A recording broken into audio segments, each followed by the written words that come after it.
Good morning, good morning, good morning. Welcome to Speak On. I am your boy, R.W. Coolins. First and foremost, giving honor to the God who allows me to come to you in this manner on a weekly basis. Saturday morning, y'all, 10 a.m. Eastern, 7 a.m. Pacific. That's what we do here every Saturday morning here on the Speak On This show. Yes. We're back, y'all. Saturday morning, baby. Good morning. How's everybody doing? rwcoolins.com. That's the website. You can go there. You can also go RW Coolins over all social media platforms. We're broadcasting live on YouTube and Facebook this morning. So make sure you go like, share, subscribe, do what you do. YouTube page is there as well. You can watch it there. You can also subscribe there, share it to other folks. Let them know what's going on. Let them know what we're doing over here on the Speak On the Show. All right. 844-904-2665. That's 844-904-2665. No matter what the situation is, let your voice be heard. All we ask is say what you mean what you say. We come in as friends, we leave as family. That's what we do here on the Speak On This show every Saturday morning. Now that I got all that out the way, this week, I got a notification. And it's a testament to you guys, not to me. But I got a notification this week. And with, I got to put it up here. I got to recognize this. Got to recognize it. This week, Speak On the Show, RW Coolins has earned a spot in the top 1% of rising creators for the week. That was for the week of last week. Let's do this for y'all. Let me go ahead and give this to y'all. That's for all y'all, baby. That's for all y'all. Let me give it to you one more time. That's for all y'all. That's for all y'all.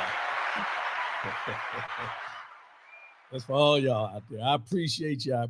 But believe me, I talk about this on the show a lot. I don't look for likes and count the likes and all that, everything. I mean, I look just to see how many views and things like that, but it's not driven by that. But when I seen this, I was like, whoa, because I've never had any, rising creator or anything like that. We're just doing the show, and in 10 years, maybe this is the breakthrough that we're looking for to take the show to the next level. So, but what is a rising creator? I was a little confused. I didn't know. I had to look it up. Well, I had to read what it actually said. Brian Hoodie, good morning, my brother. Good morning. Appreciate your support. The rising creator title shows that your content has received strong audience engagement while meeting quality, originality, and integrity guidelines. Integrity guidelines. That's the key for me. It now displays on your page with your self-selected category and creative recommendation units, which may help grow your audience. So this is help grow the audience. Like, share, subscribe, do what you do with all the other places you watch. The title's awarded for 1 week. Let me clear this up. It's only for 1 week. And it's reevaluated weekly and when lost, can be earned again in the following week. So if we drop a little bit, if we come back, but that's not the basis of it. But I want to give all you guys that tune in weekly, tune in whenever you tune in, a shout out to say thank you for supporting the show. Thank you for tuning in, especially last week with Ms. Michelle Sumraw, no E, tuning in last week with her, talking about her book Scattered. And I know I got it here. So, oh, you know what? I got it here. We talked about her book Scattered and caregiving and everything like that. So I appreciate everybody tuning in, but I also want to put this out there. James Battle, good morning, my brother. Good morning. Good morning. Scattered, A Caregiver's Journey, Michelle Sumraw. Last week I mentioned that I was going to give 5 books. I was going to gift 5 books. I had another person that called in, sent me a message. I don't know if he wants to put his name out there, but I'll put it out there in a minute. But he also, right now I only have 2 people that have contacted me about a book out of the 5 that I offered. But I got another phone call or text message from my brother, my big brother, who's a strong supporter of the show. And he added another 10 to that. So there's 15 total books for anyone who wants a signed book. All you got to do is send me an email, rwcoolins@yahoo.com, or send me one in the comments, and then we'll get those books out to you, a signed book. And Terrence Collins, appreciate you, brother. Thanks for that additional 10 books. Miss Summerall, hey, ready to ship. There she is. She's ready to ship them, y'all. She's just waiting on us to reach out, give her the names and everything. So those be coming soon. So if you know 15 people, we got 2 already. So we got 13 more in the queue. Let us know. We'll get that to you. Good read. I think everybody should read it. I'm not trying to force it on nobody, but I think it's a good read. And again, I thank you, Miss Michelle, for coming on last week and spreading your knowledge, and you'll be back soon. All right. So 13 more. Let me know. All right. All right. There we go with that. So let's go on and try to get into this. I got to change some things. I want to move some things around here. Look at something real quick here. Let's see. Because today I got some things I need to touch on, as we always do. It's Unscripted Saturday, baby. You know what we do here on the Unscripted Saturday. We go in on some things. We're going to talk about some things. It's unscripted, baby. So let's do this. So this week, I know y'all want to know about some things that are going on, so I'm going to touch on this. This week, 3 active duty U.S. Marines were arrested for participating in the Capitol insurrection. 3 active duty Marines were arrested for participating in the insurrection on the Capitol back on January 6, 2021. That took a year. Took a year for them to catch them, to arrest them. They had to do the homework and everything like that, but 3. And here's what it says now. This is the part that I think everybody needs to understand. Not the fact that 3 Marines were arrested, because in total, there were a total of 12 U.S. military members that have been charged, counting these 3. But the part of these 3 that I think everybody needs to really pay attention to and understand is all 3 of these Marines worked in the intelligence. They did intelligence work for the Marine Corps. Let that marinate for a minute. These 3 Marines who did help with the insurrection on the Capitol did intelligence work. They're the ones that go behind the scenes with the classified documents and know what's going on and are making decisions and help make decisions. And yeah, these 3 Marines that were arrested work in the intelligence side of the house in the Marine Corps. Now, it took them a year. And they're all long serving. They were taken into custody on Wednesday on 4 charges, bringing to 12 the number of U.S. military members charged in connection with the deadly insurrection by supporters of outgoing President Donald Trump, as they tried to prevent the certification of the, we know all that. The names: Michael Coomer, Joshua Abate, and Dodge Dale Hellinan. There's that one with three names. Use all 3. Michael Coomer, Joshua Abate, and Dodge Dale Hellinan. They spent more than an hour together wandering around the Capitol Rotunda, and at one point placed a red MAGA hat on one of the statues to take photos with it, indicating Trump's Make America Great Again election campaign. Investigators noticed social media posts by Coomer, including one where he stated he was glad to be a part of history, and a chat with another Instagram user in which he explained he was there because he was waiting for the boogaloo, a term popular with right-wing extremists and white supremacists, to signify a race-related civil war. 3 of them, y'all. Now, these are the three that we know right now. They said there's 12, but I'm sure there's more as we go. April Weeden, good morning, sis. Good morning. Appreciate you. But you know, these are the things that we've all been wondering what's going on. How come these people haven't been arrested? How come they haven't been charging people that did this insurrection on the Capitol? Well, we're starting to see some things come to fruition. And most of these people that are being captured, because you wasn't going to get everybody per se, but most of these people, because they should have arrested them that day, let's just be real, they should have sent all the armed military forces out there and arrested everybody on the Capitol that day. But I digress. Let me get back. They're still looking at surveillance video. The Department of Justice is doing what they got to do and everything. So these things are going to come out as we go. Because, you know, one of the biggest things we had in the beginning was how come they're not being arrested? And then the comparison, which I don't like to do, I always tell y'all, if they were black, they'd have all been shot and killed or whatever. We understand.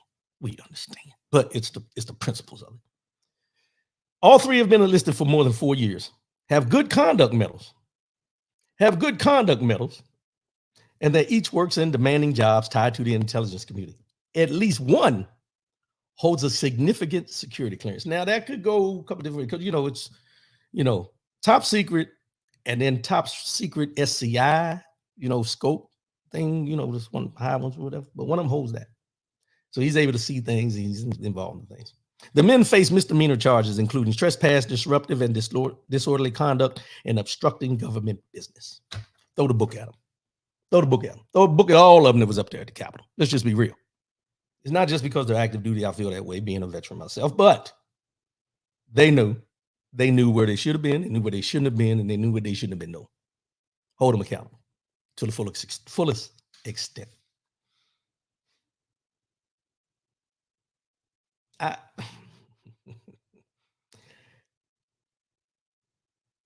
don't even know where to go with. I'm gonna leave that alone. But one thing that I will say is this on that subject. There's only been 12 arrested that we know were active duty military members, right? And some of them were in the officer ranks.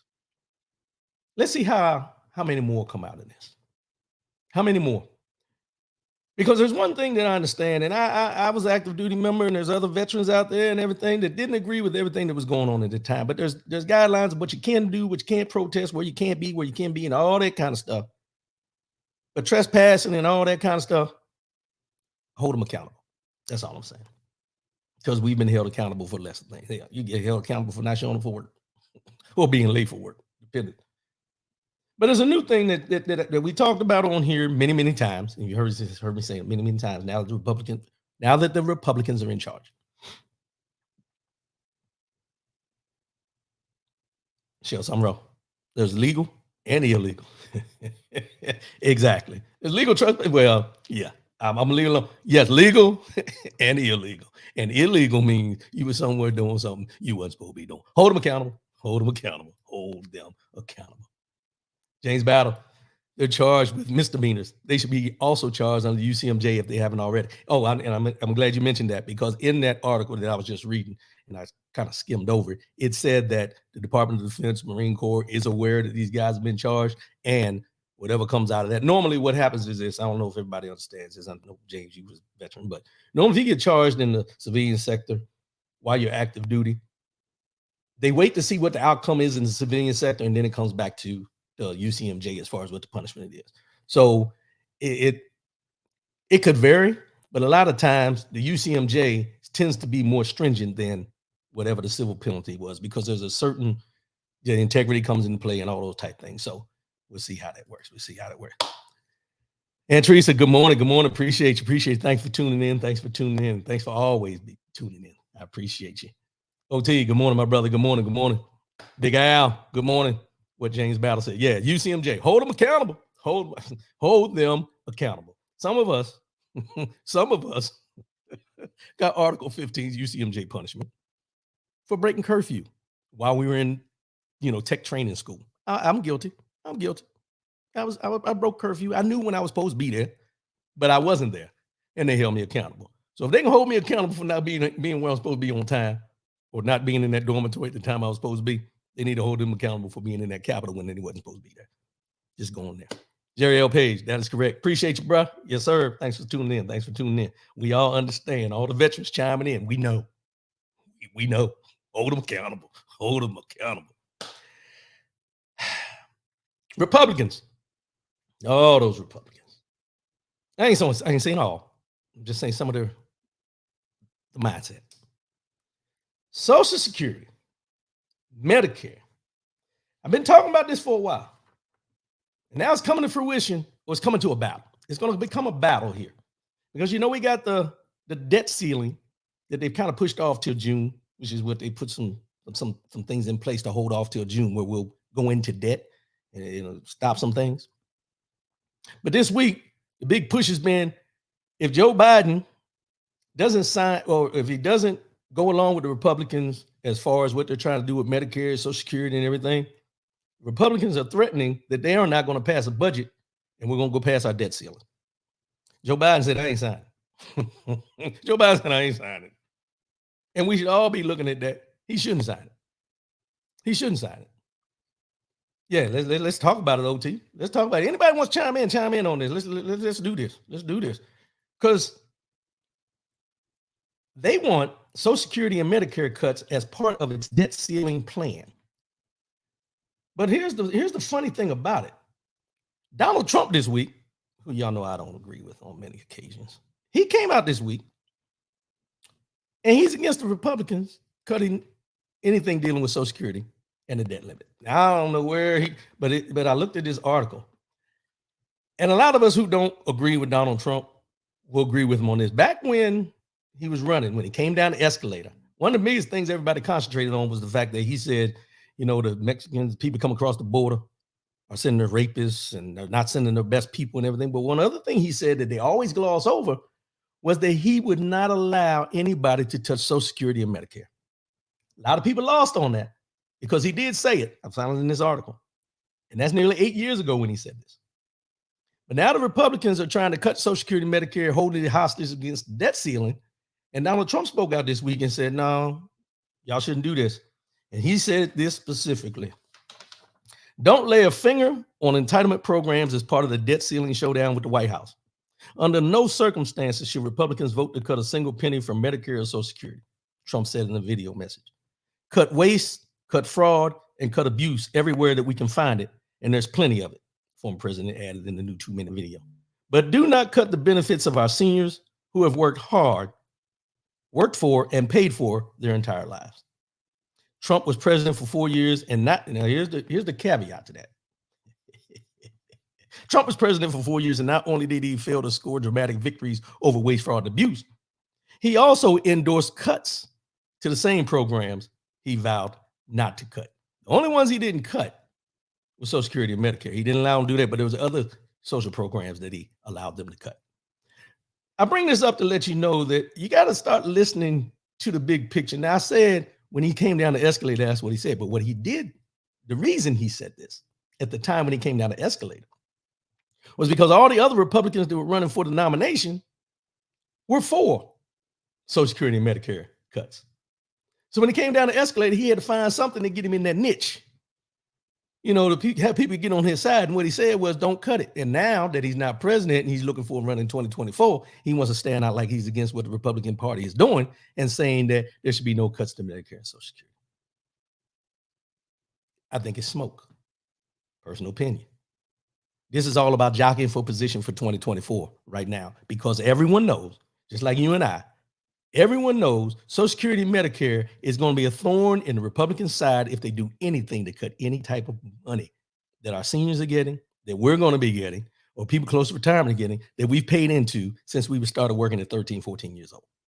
Let's just be honest about it. There's going to be some casualties as far as voting, who they're voting for, who gets reelected, all those things are going to play. And the main fall guy, will be Kevin McCarthy, Speaker of the House right now. It'll be Kevin McCarthy, Speaker of the House.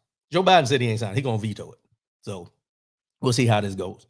But the debt ceiling is the big thing right now, and they're trying to use anything to gain some traction to do what they want to do. And I'm going to go back for a minute when I talked about the insurrection.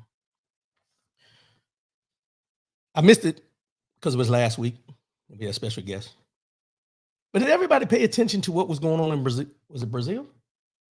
I can't remember. I think it was Brazil. Don't quote me on that. Don't quote me. Every hour. Social Security is not an entitlement. It's our money. We pay into it. If they stay out of it, it will be solvent. Well, they've been taking money out of Social Security for a long time. I've seen I can't remember his name. There was an individual, one of the few Black Republicans was on Joy Reid the other day. And he tried to state the case of why it would be best to take Social Security, put it into an S&P, like stocks and all this type of stuff for it to gain money on whatever's in there so it can become solvent and everything like that. But what people don't realize, they say, "Oh, that sounds like a good idea." Yeah, it sounds like a good idea. But when you start putting stuff in the stock market's up and down. So the money you put in may not be what you get your return on your investment once you put it in. What they need to do, and this is just me from the outside looking in because I don't know all the numbers. I'm not a financial person. What they need to do is put that money aside that we've been putting into all these years and just leave it alone. Stop trying to find ways to pull from that to pay for something else because you can't balance the budget. Stop dictating and stop trying to threaten us or the Democrats or whoever. Stop trying to threaten us about what you're going to do with our money because now you have the power. Because understand something. Most of these people that are voting where you think are your best interests as far as Social Security, Medicare coming to play, or all these social programs, they don't get none of this. They don't have to worry about it. If you do one term in Congress or the Senate, you have health care for life. You get money, excuse me. You get entitlements for the rest of your life for one term. So they're not worried about it because they're not worried about collecting what we've put into. But what they want to do is take from what we put into. So you got to, and I go back to this again, we got to be very careful about the people we're putting in these offices, and we need to listen intently to what they're saying and what's important before we put them in these offices, not after they get in there. And it goes along with this. Another thing Republicans are trying to do, and this is something that you need to really pay attention to, because this one here is something that, let me just read it to you. Anybody heard about the Fair Tax Act that they're talking about? The Fair Tax Act. The Fair Tax Act, introduced by Representative Buddy Carter, Republican for Georgia, would repeal all federal taxes, including income tax, and replace it with a national sales tax. Now, most of the time when you hear that, be like, "Oh, they can rid of income tax? And then all we got to do is pay a sales tax?" Hold up. Wait a minute. He introduced a bill called the Fair Tax Act that proposed major changes to the U.S. federal tax system. 30% national sales tax, also referred to as a consumption tax, watch me now, would be detrimental to the middle class and would abolish the IRS. See, what they're trying to do is remember, there's 87,000 jobs that they put in to be hired by the IRS, and the Republicans are trying to stop it now. And now they're coming up with this thing where they're saying they want to abolish the IRS, and rather than have income tax, they just want you to pay a national sales tax. Let's break this down. The Fair Tax Act of 2023 was introduced in the House on January 9th by Representative Buddy Carter. If passed, it would repeal all federal taxes, including the federal income tax, abolish the Internal Revenue Service, and enact a national sales tax. Here we go. The bill says federal income taxes, payroll taxes, as well as estate and gift taxes will be repealed. It would also eliminate taxes on corporate income and capital gains. In place of those taxes, watch this now, a 23% national sales tax will be collected. Let's break those numbers down in a minute. Also, though the bill says the tax would be 23%, the Institute of Taxation and Economic Policy says it is actually 30%. This is because of how sales tax is calculated when you make a purchase. Let's break it down. This is what they broke down, and this is what I want you to understand. Under the bill, if you buy something that costs $100 before tax, you pay $30 of national sales tax, because that's 30% of 100. Most of us would call that a 30% sales tax. Proponents, however, call it a 23% tax, because that $30 is 23% of your gross payment of $130, your payment including the sales tax. Proponents claim this method of calculation is more comparable to how we think about the income tax, but its main result is widespread confusion. A national sales tax means everyone in the United States will pay extra on any goods or services purchased in order to help with this increase in cost. The bill says eligible households could receive a prebate a monthly cash allowance for households that fall within the federal poverty level. The IRS wouldn't be the agency responsible for collection or management of any sales tax funds collected. The bill says the Department of Treasury will manage the money. Now, I know that's a mouthful, but let me give it to you in simple terms for what I understand. Like I said, I'm not no statistician. I ain't no finance person, but I know math. Carry the one, divide the three, all that. Watch this. If they're going to charge us national sales tax on everything we buy at 23% is what they say, or even if it's 30%. If you buy something for $1, that's $1.30. Buy something for $100, $130. So on, and so on, right? $1,000, $300. Everything you purchase, no matter what it is, that national sales tax is going to impact you. And let's go back to the minimum wage earner that I talk about all the time. How will they survive? Now, we talk about the income tax, and we get pissed off because we get a return on our investment. Some of us pay more in the taxes than we do. Sometimes we owe, depending on how much you make, whatever. This is a bad idea. This is a bad idea because those at the minimum wage earners, because I don't want to call them the poverty level like they mentioned, but those minimum wage earners will continue to be less than minimum wage earners, even with the increase in the minimum wage. These are the things that the Republicans are trying to put into place for all of us. Take away the IRS system. Why? Because they got their tax breaks already. They were written in. And the thing about this is this national sales tax would trump any income tax that you pay. So you won't pay that, but you'll pay tax every day. Think about the impact that will have on you compared to what you buy now with the sales tax. Normally you go buy something, like you go out to a restaurant. You get a bill for $100 some for two people or however many people you eat. Sales tax may be $15, $16, $17. Yeah, the tip is $20. Depending on who you are, you might tip $10 or whatever. Increase that national sales tax on each purchase you make. Whole nother conversation. Whole nother budgeting system. Now, it may sound good because you don't have to wait till the end of the year or they're taking money out each and every time. But if you calculate how much you pay in taxes each payday, watch this now. Calculate how much comes out of your check. Just pull your stub and look at your stub and see how much you pay in taxes each payday that you get paid. Calculate that by how many times a week you buy groceries, how many times you get gas, how many times you buy any consumer goods, and calculate 30%, 23%, whichever one, even 30 is easier, on every $100 you spend on something that are goods, and find out how quickly those taxes add up to bypass what you pay in income tax every month. It's not a good look. If you notice, and I've said this before, and I know y'all have heard me, and I know y'all get tired of hearing me say it. If you notice, when you have the Republican Party in position of being able to legislate, everything is taking money away from the everyday people like you and me. It's not about investing in this or investing in that, or they don't talk about infrastructure. Infrastructure just got passed while Joe Biden was in office. Infrastructure has been a problem for years and years and years.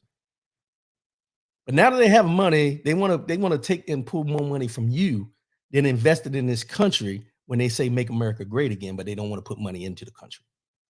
That's all I'm saying. That's just outside looking in. I'm just going by what I read. And the problem with this is there's a lot of people who voted for these Republicans that are going to be impacted just as much as those of us who didn't. And as quiet as they may be, they're concerned as well. Trust me. They may not tell you. But they're concerned. Because when you start talking about taking money out of people's pockets, I don't care what political party you're associated with, it becomes a problem. It becomes an issue. And I don't care what you look like. I don't care what your background is. I don't care where you live now.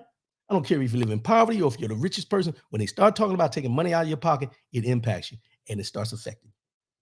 Let's just be honest about it. This is just not R.W. Coonan's talking about what's going to affect him and it's not going to affect these people. No, I'm talking about across the board. Because these things that are happening, we got to pay attention to. Just think about the chaos that went on about how they voted to put who was going to be the Speaker of the House. Think about the infighting. I seen the article the other day, and I didn't want to get into it, but I seen the article the other day where Marjorie Taylor Greene and Lauren Boebert had a scuffle in the bathroom in the Capitol. Where did they do that at? Come on. I wish I could. Somebody should have recorded it. Somebody should have recorded it. They record everything else. But let's transition off that. Keep an eye on this. I'm gonna keep you informed, but keep an eye on this. Start reading on this. Start paying attention on this, because this is just not something we should just blow off like, it ain't gonna happen because Joe Biden. There's always workarounds that they'll try. There's always workarounds that they'll try. There's always things that they can do to implement this to affect that. So in the long run, it may go around a long way, but it'll still impact. Case in point, the debt ceiling that we're talking about that they want to, that they don't want to pay. I can't remember the percentage, but a large percentage of the debt that we're under now happened in the 4 years that Donald Trump was in office. In the 4 years he was in office, he accumulated more debt than Barack Obama did for 8 years. And George Bush did for 8 years. Think about that. And a lot of it was because of the tax cuts for the wealthy. But they don't want to talk about that. They don't want to repeal that. They don't want to pull that back, but they want to take your money. And you continue to vote for these people, the same people, over and over again. Let's transition. I don't like to report this. His name is Tyree Nichols, down in Memphis, Tennessee.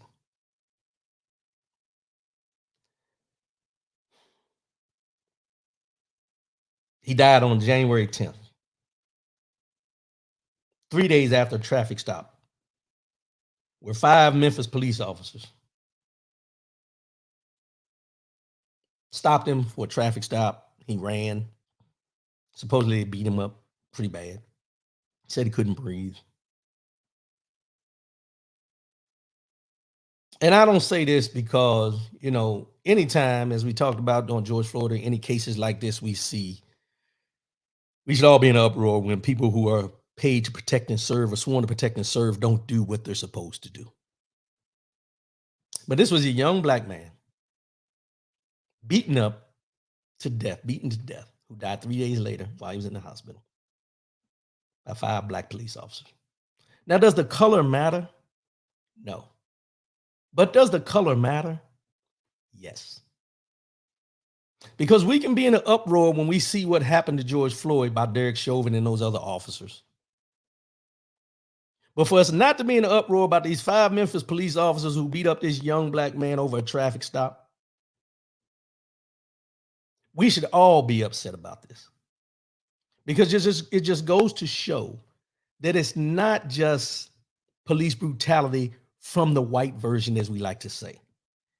Police brutality is police brutality.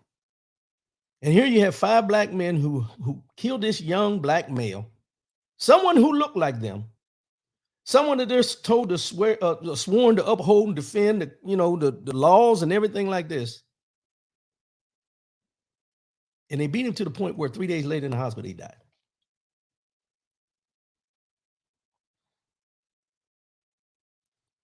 Where's all the protests? Where's the uproar? See, this is where we get comfortable.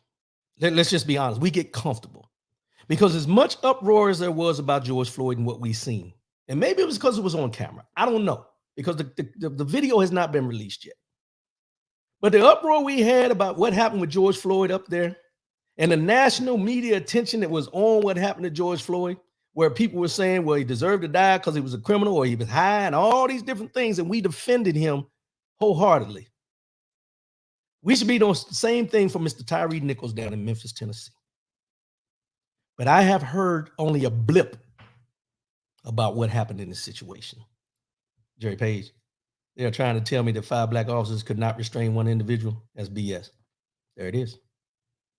And the thing is, my brother, this is the same question we had when we sat and watched George Floyd. Why did they have to have a knee on his neck? Why did it take 3 people to hold him down? Why did they not listen to his calls? Why? And so on and so on. And the reason we could ask those questions is because we've seen the video over and over and over again. Because the media wanted to portray the black and the white. But they just see this, in my opinion, is black on black crime, as they use. But we have seen nothing about this. 5 officers were dismissed following an internal investigation which determined that they violated multiple department policies, including excessive force, duty to intervene, and duty to render aid. The 5 officers were identified by the department as Tadarius Bean, Demetrius Haley, Emmett Martin III, Desmond Mills Jr., and Justin Smith. There was a confrontation as officers approached the driver, and he ran before he was confronted again by the pursuing officers who arrested him. Authorities said he complained of shortness of breath and he was hospitalized. Officials said a cause of death has not yet been determined. Wait for the drug test. Wait to see what they come out with that was in his system. How much of this or how much THC, it's just par for the course. Tennessee Bureau of Investigation, the state's police agency, said Nichols died January 10th. The agency is conducting a use of force investigation at the request of Shelby County District Attorney General Steve Mulroy. The 5 officers who were fired are all black, according to a Memphis public information officer. There's also a civil rights investigation being launched about the actions of the Memphis Police Department. The relatives have said that the officers who pulled over Nicholas were in an unmarked vehicle and that he experienced cardiac arrest and kidney failure because of beating by the officers. Let me say that again. He experienced cardiac arrest and kidney failure because of the beating by these officers.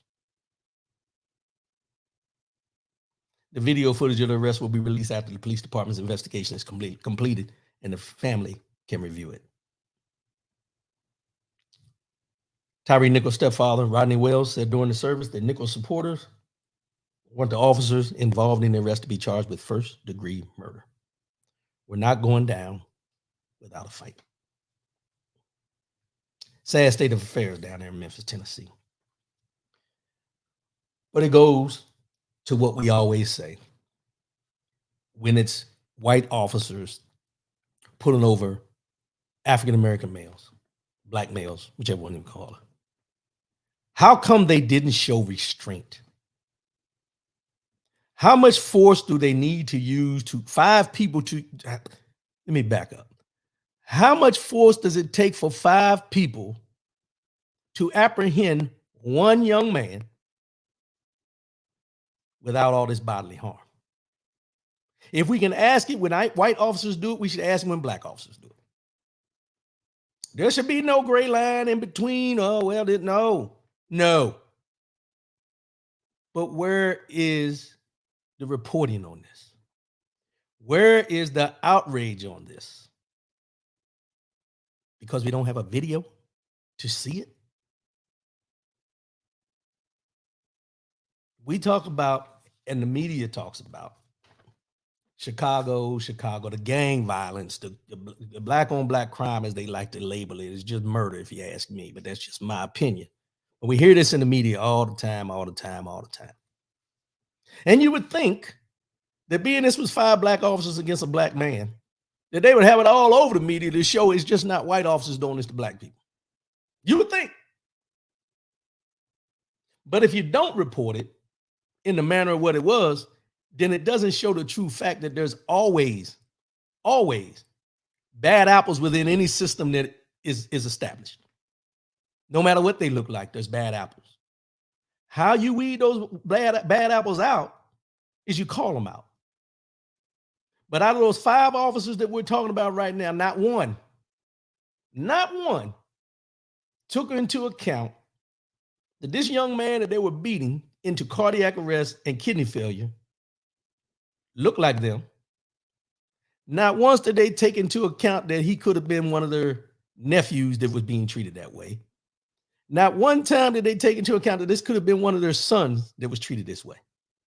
Out of all 5 of them, nobody said anything about what they were doing was wrong. Police brutality don't have a color. Police brutality is police brutality. Media has to do better to help repair their own tarnished reputations. There it is. And police brutality is police brutality no matter who does it. Murder is murder no matter who does it, and no matter in what way they do it. See, we sometimes we let the media sway us that, you know, the murders in Chicago are an issue, but they report on a murder where a man has killed his wife and cut her up and put her in a barrel somewhere. And we tend to minimize that only because it seems so gorish, but the murders in Chicago only come up when we want to talk about race and what's going on in our community. Murder is murder, no matter how you do it, no matter who you do it to. Police brutality is police brutality, no matter what the color of the officer is doing. Because you can't tell me, when they always talk about protect the blue lives matter. Is that only for white cops? Is it for black cops? Or is it for the police force as a whole? Just a question. Law enforcement. Law enforcement. Let's get into this one here. Before I get into this, 1619 Project on Hulu, January 26th. 1619 Project, 6-part limited docuseries. 1619 Project will be on Hulu. Tune in, watch it. If you haven't read the book, watch it. 1619 Project. I'm gonna say it again. 1619 Project on Hulu, January 26th. 6-part docuseries. Find time to watch it. I don't get paid to talk about the 1619 Project. I don't get paid because I bought it. I don't get paid for none of that. It's educational. Watch it. Get an understanding of what the 1619 Project was all about. If you didn't want to read the book, now you got the visual. No excuse. No excuse. I'll be watching and I'll be telling you what I got from it. Hopefully you'll watch it and you'll be able to chime in and let me know how you feel about it. And this ain't only for black folks. Let's just be honest. This ain't only for black folks to watch. Everyone on this United States soil should watch the 1619 Project limited docuseries on Hulu starting January 26th. Just put it out there. If you can watch Schindler's List and all these other movies, watch a documentary about 1619 Project. Just saying. But the reason I brought up the 1619 Project is because this week, you know, that Florida governor, the Satan, as they call him, I don't call him that, but they call him that, DeSantis. They blocked AP Black American history courses from high schools. Advanced placement African American history classes, they blocked from high schools. The Florida Department of Education Office of Articulation said in a letter that the course lacks educational value and is contrary to Florida law. The administration of Florida Governor Ron DeSantis has rejected a new advanced placement course on African American history, saying in a letter that the course lacks educational value and is contrary to federal law. And they mentioned in the future, should College Board be willing to come back to the table with lawful, historically accurate content, the Florida Department of Education will always be willing to reopen the discussion.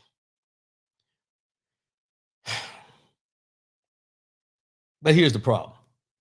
The letter they sent, they said it lacks educational value and is contrary to Florida law. In the letter they sent, it never specifies what exactly is inaccurate about the course, because and here's the part to leave out, it's a pilot phase for the course in 60 high schools around the country. But only Florida and Governor Ron DeSantis has a problem with the pilot that they put out there, but they never said what they felt was the problem with the course in the letter that they said where they're going to reject it. Tells you what you need to know right there. Give me specifics on why you think it's not accurate, historically accurate, or what the problems are with it. Don't just tell me that it's going to be forbidden by law and it goes against the law. Why does it go against the law? See, this is the stuff that we see and we hear. They're going against this, but they never go in depth of why. According to the New York Times, the course recovered more than 400 years of African American history and is the College Board's first new offering since 2014. So they revised the curriculum as far as what it's teaching. since 2014. It's the first change since 2014. But they have a problem with it. They say it's not accurate, historically accurate. So they're not going to allow it to be taught in Florida. College Board itself describes the course as interdisciplinary and reaching into a variety of fields: literature, the arts, and literature, the arts and humanities, political science, geography, and science to explore the vital contributions and experiences of African Americans. Ron DeSantis in January, in his inauguration speech, he slammed what he called philosophical lunacy in schools, saying, and I quote what he says: "We must ensure that our institutions of higher learning are focused on academic excellence and the pursuit of truth, not the imposition of trendy ideologies." So basically what he's saying is they're lying. Let's just cut out the big words, ideologies and stuff. Basically he's saying he's lying. What they're trying to put in there is a lie.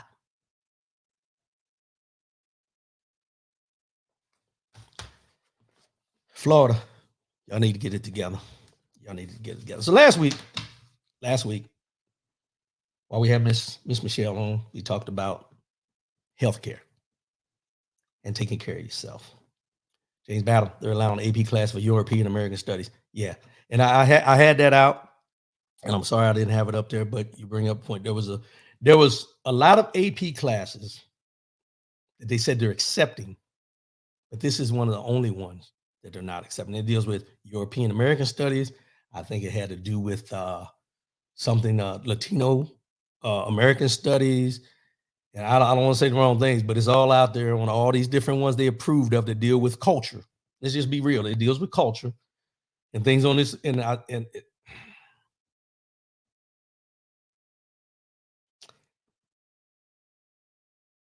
The proof is in the pudding.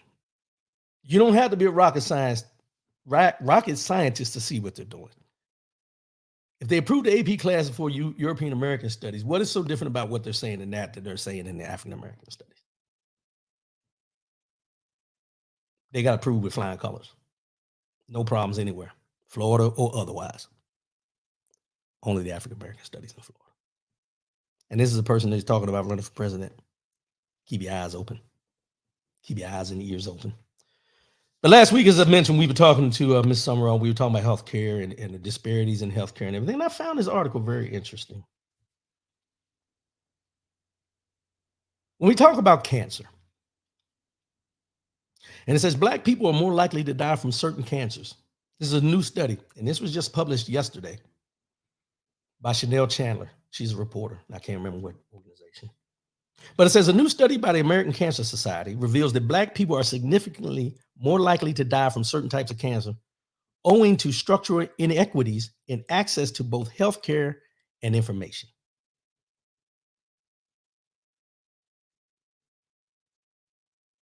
Owing to structural inequities in access to both healthcare and information. As part of the organization's yearly cancer statistics, published in the peer-reviewed medical journal, the study found that prostate cancer mortality rates in Black men are about 2 to 4 times higher than those in other racial and ethnic groups. Additionally, Black women are more likely than those in other ethnic groups to die from breast cancer and uterine cancer. And this is not only because of the cancer, it's because of the health care, the screening, the aftercare, the diagnosis, all the things you can think of to actually find out that you may have these cancers are inadequate.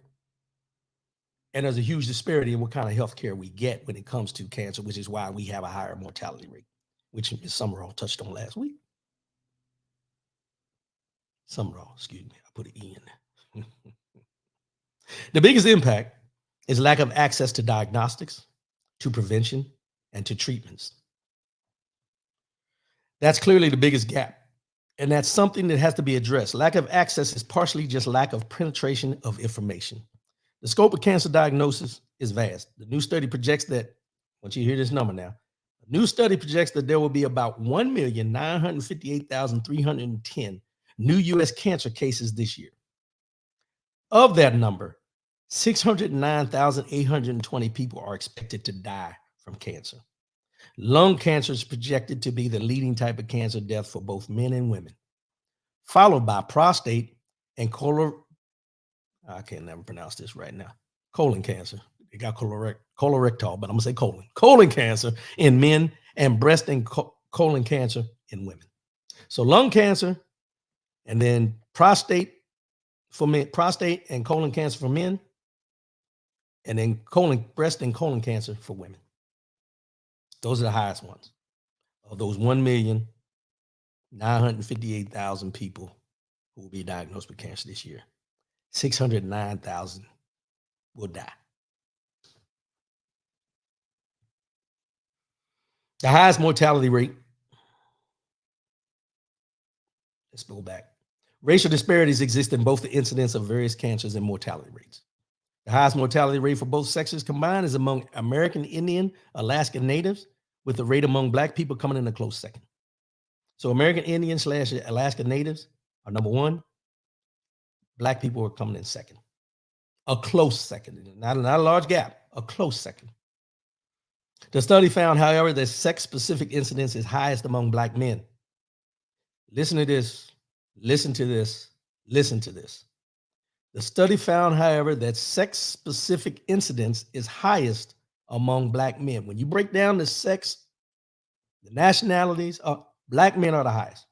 From 2015 to 2019, the rate for Black men was 79% higher.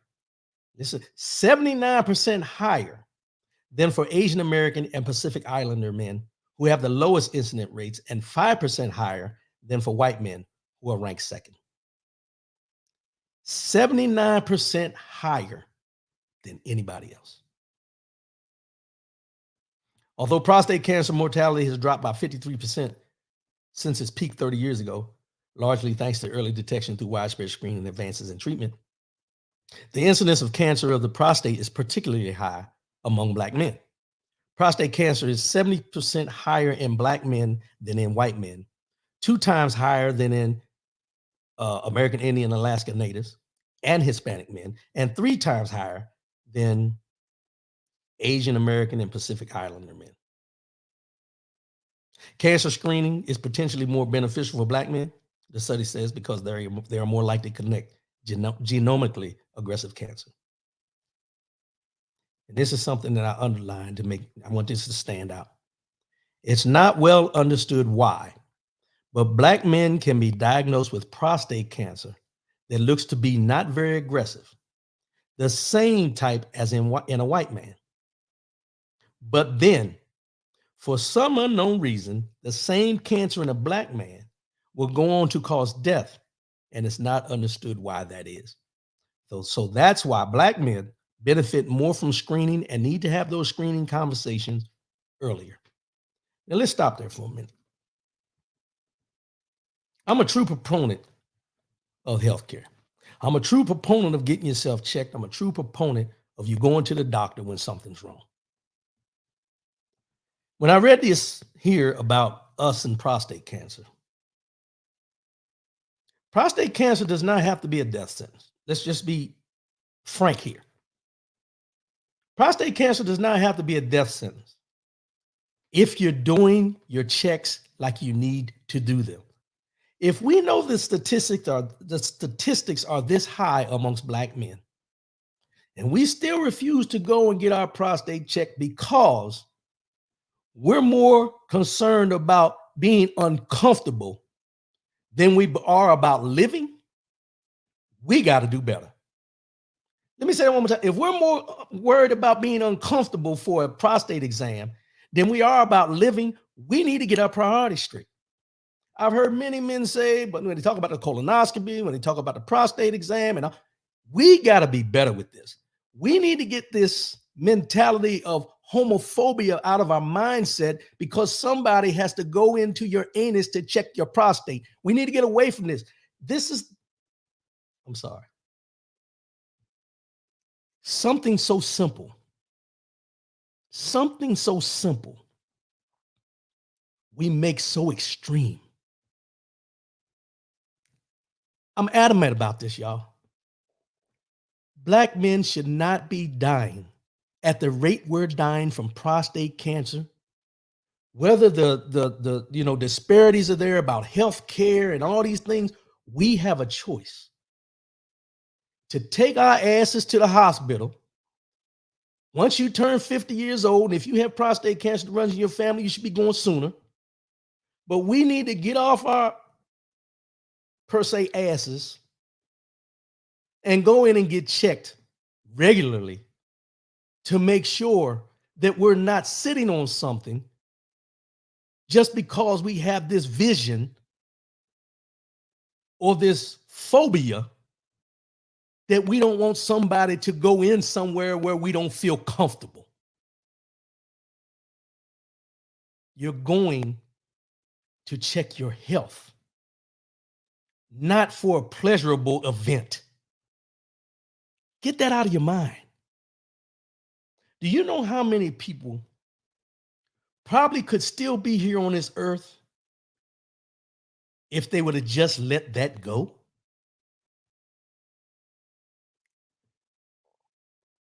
We stand up for a lot of things. We stand up for a lot of things we probably should sit down about. Let's just be real. We stand up for a lot of things that sometimes we should be like, you know what, I'm gonna be quiet on this one. But then there's times that we shouldn't be quiet, that we sit silent. When you talk about cancer as a whole, breast cancer, colon cancer, the statistics don't lie. You know, it's like they always say, men lie, women lie, numbers don't. Men lie, women lie, numbers don't. And when you look at these statistics and you see the mortality rate that deals with us as African Americans, we'll never know exactly why. Something in our gene causes this to happen. We're past that point of worrying about why it's happening. We need to get to the point on what we can do to prevent it. Stop muddling in there. And as we talked last week with Miss Michelle, I understand that we don't like to ask questions. I understand that your doctor may not have your best interest in hand because you don't look a certain way and it's all about the insurance you have. We get all that. But if you're paying in your insurance and you don't go get your prostate exam done, or that doctor refuses to do your prostate exam, go to another doctor. Push the issue. Women with the mammograms, I read in here, and I'm gonna get there if I get there. I know I'm going off. But with mammograms, you know the amount of mammograms that were not done due to COVID? Mammograms came to a standstill during COVID. So there's a lot of women out here who didn't have mammograms during COVID and still have not still have not gone to get a mammogram since COVID has finally opened up doctors' offices again. And those women are susceptible to being diagnosed with breast cancer early, but they haven't gone to get a mammogram because they got so comfortable with not going during COVID that they've made excuses not to go now. Same thing with the men with the prostate exam.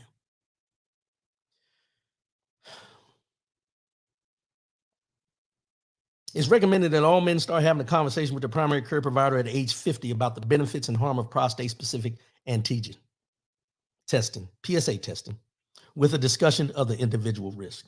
Now, I brought up, somebody poking where they ain't supposed to poke and all that kind of stuff. They do the PSA exam, but sometimes I read, I'm not an expert on this, but sometimes the PSA exam doesn't show the early signs. It takes a while before they see those signs. Just get tested. James Battle, you're right. I watch siblings go, friends go, and relatives go from cancer at a very young ages. I'm going to always get checked. If something's wrong with your car, I'm just going to be using a simple term.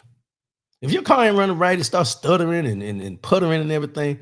When you was a young teenager, not financially able to take care of your car, you drove with the check engine light on, all that. Some people still do it today, let's just be honest. But most of us When something goes wrong with the car ain't running right or whatever, guess what you do? You go get it checked. And even if it's nothing wrong with your car, if there's a scheduled service that needs to be done, you go like clockwork to take that car in because of how much money you pay for that car. You will pull that car in to get a service done because it's the allotted time to get it done. 7,500 miles for the oil change, 89,000 miles for the time and change. You know the process. But you won't go get your, I was about to say something. You won't get your prostate checked. You won't get your mammogram. You won't get these things done. And I'm not here to preach to you today. I'm just adamant about this because there's too many of us. As James Battle says, we've seen too many of us leave here with a cancer diagnosis that could have been caught if you would have just went to the doctor. And we can talk about the disparities in the healthcare and how the doctors don't take care of us, so they don't take the time with us. We can do all that. But the onus still falls on you to go. It still falls on you to go.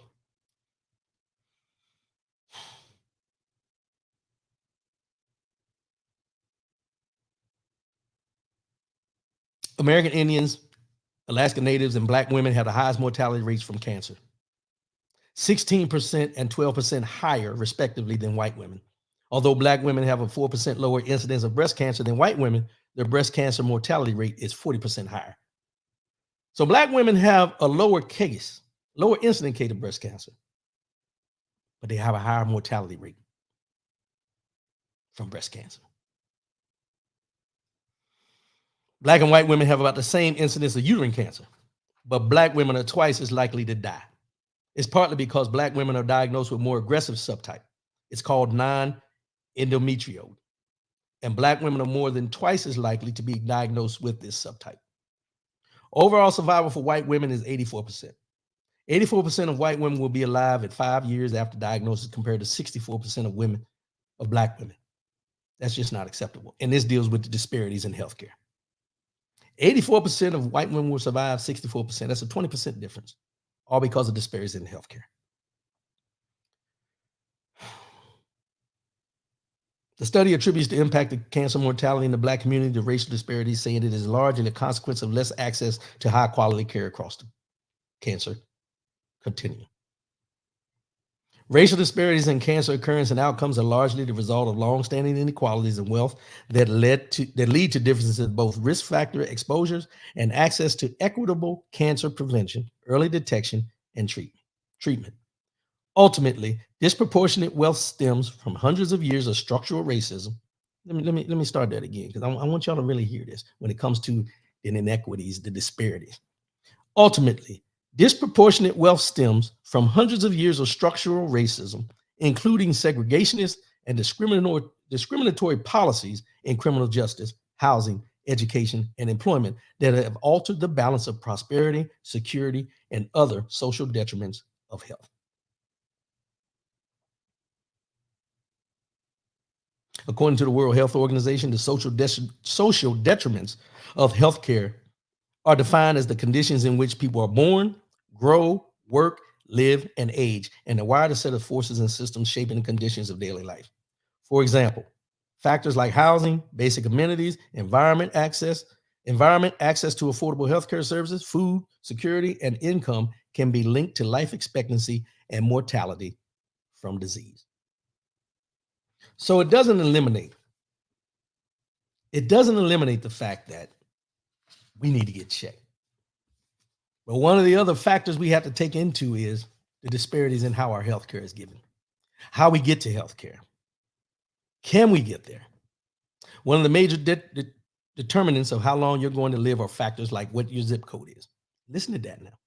One of the major determinants of how long you're going to live are factors like what your zip code is or your transportation. Those are what are called social determinants of health. We have to specifically make sure that our healthcare systems are available to everybody geographically and economically. Survival rates are lower for Black patients than for white patients for every type of cancer except pancreas and kidney cancer, for which the rates are similar. Black people have lower stage specific survival for most cancer types, and the risk of death from cancer is 33% higher in Black people and 51% higher in American Indian Alaska nationals compared to with white people. 33% higher for blacks, 51% for American Indians and Alaska nationals.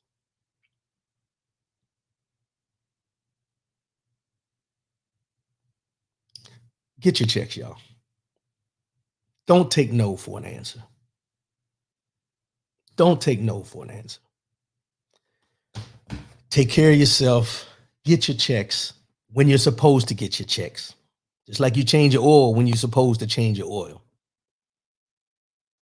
Get your checks done. It's not a laughing matter. It's not a laughing matter. We see too many of our friends and family, loved ones, leaving here too early because they waited too long. They waited too long. And we shouldn't have that. We should not wait to find out what's going to happen. Is this going to pass? Oh, I'll be all right in the morning. We too old for that, y'all. We too old for that to be sitting there thinking this is going to go away. No, that's not how we do things. Let's get into this.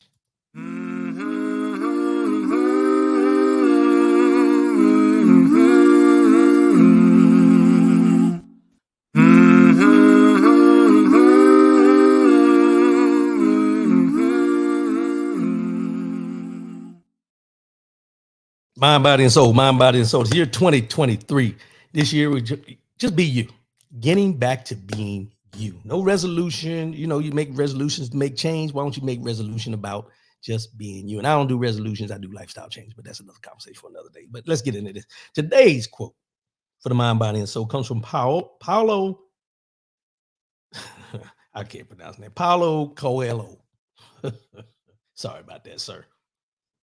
And the quote is this. Always ask yourself if what you are doing today is getting you closer to where you want to be tomorrow. Always ask yourself if what you are doing today is getting you closer to where you want to be tomorrow. You know, we always set goals. We set goals for everything we do in life. We want to be the best at whatever we do. We want to accomplish certain things before we leave this earth, all those things. But what are you doing today to get you closer to where you want to be tomorrow? What are you doing today to make those changes you need to make to become better? Not because of what you may have done in your past. I mean, what are your goals? What do you see? Where do you see yourself? And what are you doing to get closer? We hear people all the time talking about, I'm going to be better this year. At what? At being me. How are you going to get there?